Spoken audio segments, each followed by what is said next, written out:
Exodus chapter 4.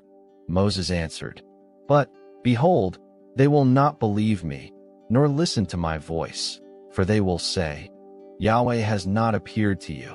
Yahweh said to him, "What is that in your hand?" He said, "A rod." He said, "Throw it on the ground." He threw it on the ground, and it became a snake, and Moses ran away from it. Yahweh said to Moses, "Stretch out your hand, and take it by the tail."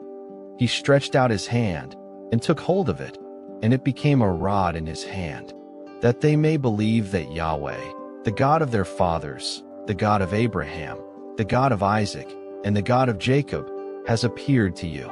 Yahweh said furthermore to him, "Now put your hand inside your cloak." He put his hand inside his cloak, and when he took it out, behold, his hand was leprous, as white as snow. He said, "Put your hand inside your cloak again." He put his hand inside his cloak again, and when he took it out of his cloak, behold, it had turned again as his other flesh. It will happen, if they will not believe you or listen to the voice of the first sign, that they will believe the voice of the latter sign. It will happen, if they will not believe even these two signs or listen to your voice, that you shall take of the water of the river and pour it on the dry land. The water which you take out of the river will become blood on the dry land. Moses said to Yahweh, "O Lord, I am not eloquent, neither before now, nor since you have spoken to your servant, for I am slow of speech and of a slow tongue." Yahweh said to him, "Who made man's mouth? Or who makes one mute, or deaf, or seeing, or blind? Isn't it I, Yahweh? Now therefore go, and I will be with your mouth, and teach you what you shall speak." He said, "O Lord, please send someone else." Yahweh's anger burned against Moses, and he said, "What about Aaron, your brother, the Levite? I know that he can speak well. Also, behold, he comes out to meet you. When he sees you, he will be glad in his heart. You shall speak to him, and put the words in his mouth. I will be with your mouth, and with his mouth, and will teach you what you shall do. He will be your spokesman to the people, and it will happen that he will be to you a mouth, and you will be to him as God. You shall take this rod in your hand, with which you shall do the signs."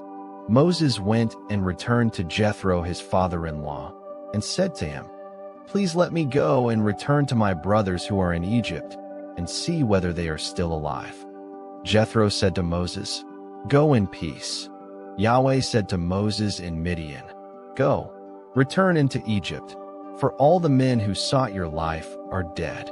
Moses took his wife and his sons, and set them on a donkey, and he returned to the land of Egypt. Moses took God's rod in his hand.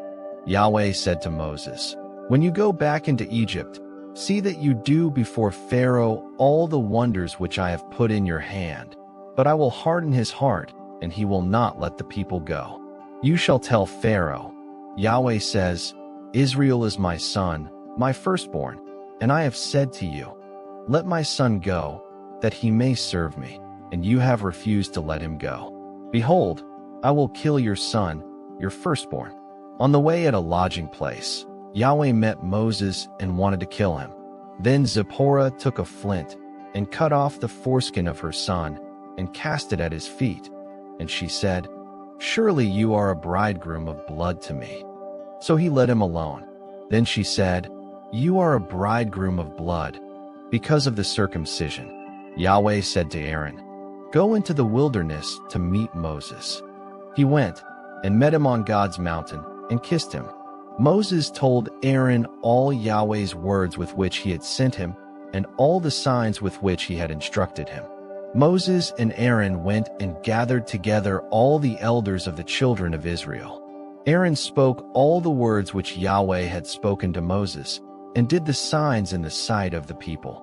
The people believed, and when they heard that Yahweh had visited the children of Israel, and that he had seen their affliction, then they bowed their heads and worshipped.